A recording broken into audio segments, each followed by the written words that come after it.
Hello, welcome to the second week of my new podcast, Wisdom in the Best Books and Films. In keeping with our initial theme of George MacDonald, this week I will be reading a short essay that he wrote called The Fantastic Imagination. I chose this essay because it is, in my opinion, a really wonderful description of what a fairy tale is and what a fairy tale should do.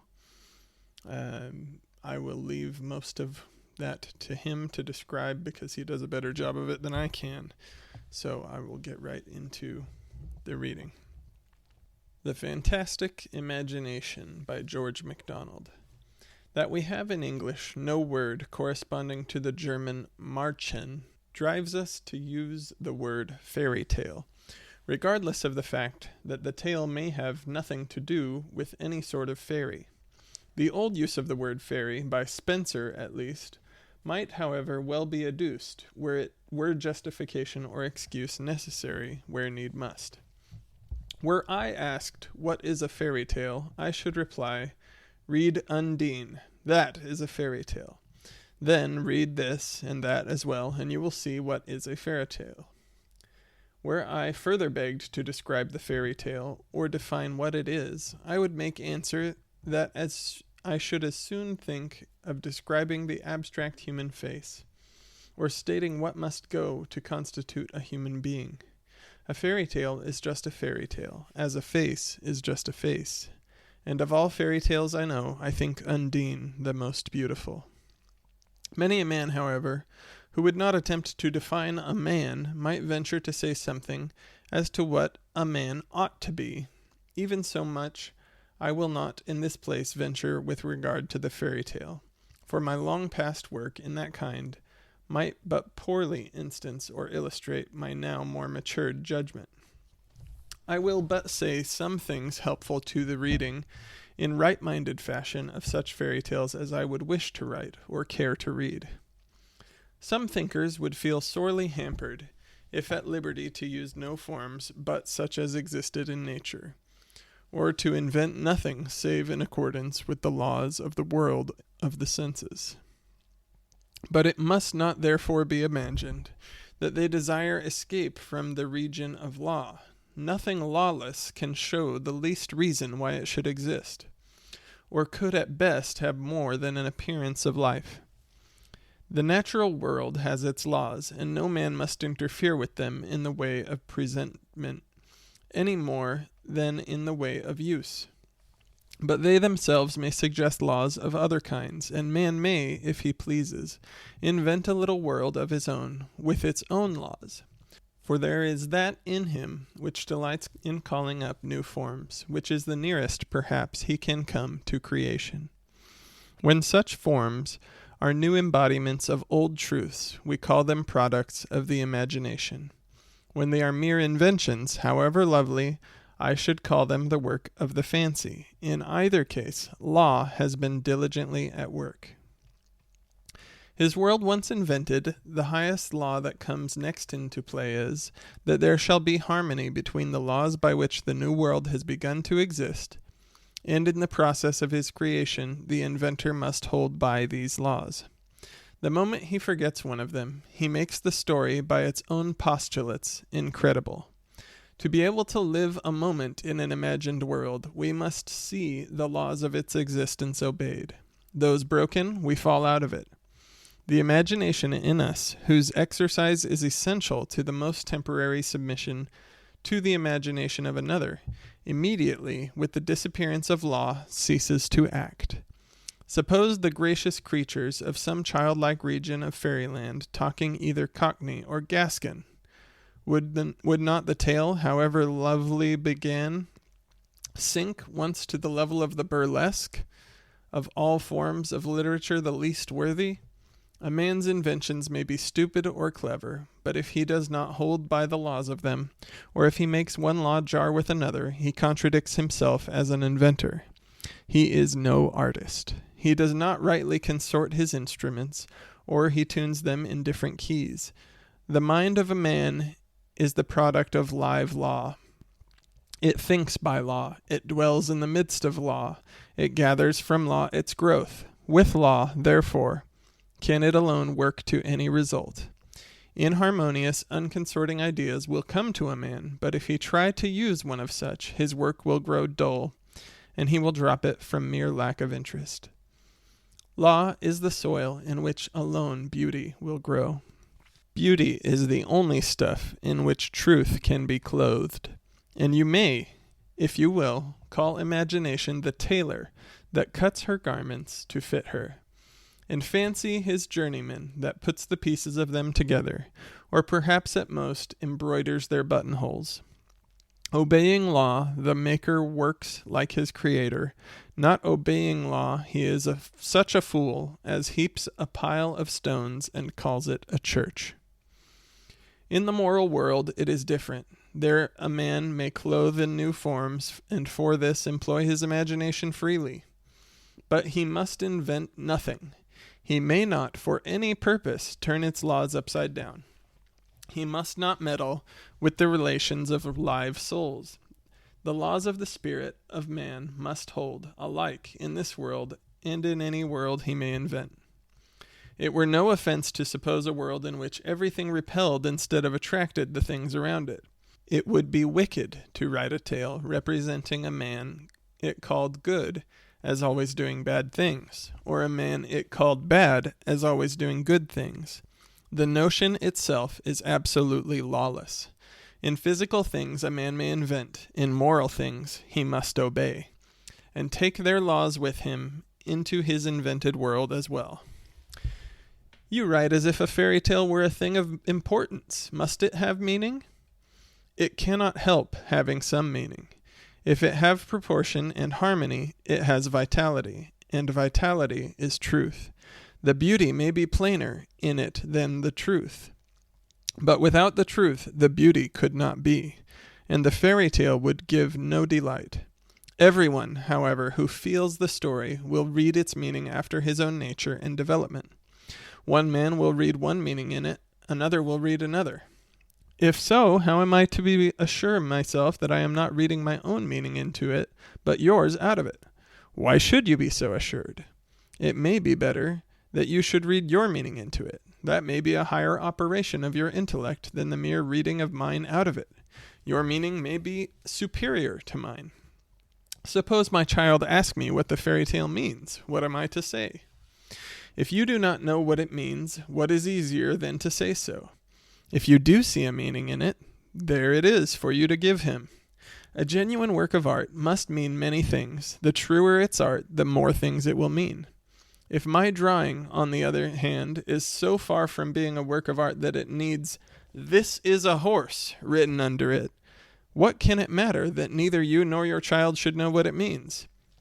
It is there not so much to convey a meaning as to wake a meaning. If it do not even wake an interest, throw it aside. A meaning may be there, but it is not for you. If, again, you do not know a horse when you see it, the name written under it will not serve you much. At all events, the business of the painter is not to teach zoology.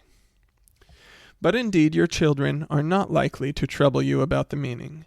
They find what they are capable of finding, and more would be too much. For my part, I do not write for children, but for the childlike, whether 5 or 50 or 75. A fairy tale is not an allegory. There may be allegory in it, but it not an allegory. He must be an artist indeed who can in any mode produce a strict allegory that is not a weariness to the spirit. An allegory must be mastery or mordich. A fairy tale, like a butterfly or a bee, helps itself on all sides, sips every wholesome flower, and spoils none. The true fairy tale is, to my mind, very like the sonata. We all know that a sonata means something, and where there is the faculty of talking with suitable vagueness and choosing metaphors sufficiently loose, mind may approach mind in the interpretation of a sonata, with the result of a more or less contenting consciousness of sympathy. But if 2 or 3 men sat down to write each what the sonata meant to him, what approximation to definite idea would be the result? Little enough, and that little more than needful. we should find it had roused related, if not identical, feelings, but probably not one common thought. Has the sonata therefore failed? Had it undertaken to convey, or ought it to be expected to impart anything defined, anything notionally recognizable? But words are not music. Words at least are meant and fitted to carry a precise meaning. It is very seldom indeed that they carry the exact meaning of any user of them. And if they can be so used as to convey definite meaning, it does not follow that they ought never to carry anything else. Words are live things that may be variously employed to various ends. They can convey a scientific fact or throw a shadow of her child's dream on the heart of a mother. They are things to put together like the pieces of a dissected map, or to arrange like the notes on a stave. Is the music in them to go for nothing? It can hardly help the definiteness of a meaning. Is it therefore to be disregarded? They have length and breadth and outline. Have they nothing to do with depth? Have they only to describe, never to impress? Has nothing any claim to their use but definite? The cause of a child's tears may be altogether undefinable. Has the mother therefore no antidote for his vague misery? That may be strong in color, which has no evident outline. A fairy tale, a sonata, a gathering storm, a limitless night seizes you and sweeps you away. Do you begin at once to wrestle with it and ask whence its power over you, whither it is carrying you? The law of each is in the mind of its composer. The law makes one man feel this way, another man feel that way. To one the sonata is a world of odor and beauty, to another of soothing only and sweetness. To one the cloudy rendezvous is a wild dance, with a terror at its heart. To another, a majestic march of heavenly hosts, with truth in their center pointing their course, but as yet restraining her voice. The greatest forces lie in the region of the uncomprehended. I will go farther. The best thing you can do for your fellow, next to rousing his conscience, is not to give him things to think about, but to wake things up that are in him, or say, to make him think things for himself. The best nature does for us is to work in us such moods in which thoughts of high import arise. Does any aspect of nature wake but one thought? Does she ever suggest only one definite thing? Does she make any two men in the same place at the same moment think the same thing? Is she therefore a failure because she is not definite? Is it nothing that she rouses the something deeper than the understanding, the power that underlies thoughts? Does she not set feeling and so thinking at work? Would it be better that she did this after one fashion or not after many fashions? Nature is mood engendering, thought provoking. Such ought the sonata, such ought the fairy tale to be. But a man may then imagine in your work what he pleases, what you never meant. Not what he pleases, but what he can. If he be not a true man, he will draw evil out of the best. We need not mind how he treats any work of art. If he be a true man, he will imagine true things. What matter whether I meant them or not? They are there, none the less that I cannot claim putting them there. One difference between God's work and man's is that while God's work cannot mean more than he meant, man's must mean more than he meant. For in everything that God has made, there is a layer upon layer of ascending significance. Also, he expresses the same thought in higher and higher kinds of that thought. It is God's things, his embodied thoughts, which alone man has to use, modified and adapted to his own purposes, for the expression of his thoughts. Therefore he cannot help his words and figures falling into such combinations in the mind of another as he had himself not foreseen. So many are the thoughts allied to every other thought, so many are the relations involved in every figure, so many the facts hinted in every symbol. A man may well himself discover truth in what he wrote, for he was dealing all the time things that came from thoughts beyond his own. But surely you would explain your idea to one who asked you. I say again, if I cannot draw a horse, I will not write, "This is a horse," under what I foolishly meant for one. Any key to a work of imagination would be nearly, if not quite, as absurd. The tale is there, not to hide, but to show. If it show nothing at your window, do not open your door to it. Leave it out in the cold. To ask me to explain is to say, "Roses, boil them, or we won't have them." My tales may not be roses, but I will not boil them. So long as I think my dog can bark, I will not sit up to bark for him. If a writer's aim be logical conviction, he must spare no logical pains, not merely to be understood, but to escape being misunderstood.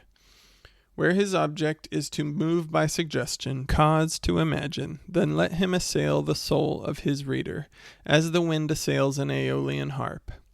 If there be music in my reader, I would gladly wake it. Let the fairy tale of mine go for a firefly that now flashes, now is dark, but may flash again.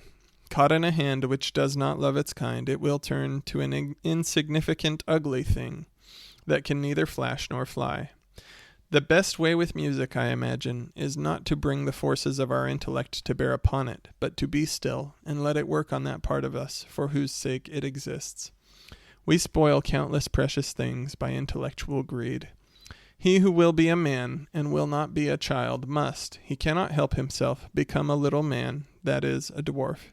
He will, however, need no consolation, for he is sure to think himself a very large creature indeed. If any strain of my broken music make a child's eyes flash, or his mother's grow for a moment dim, my labor will not have been in vain.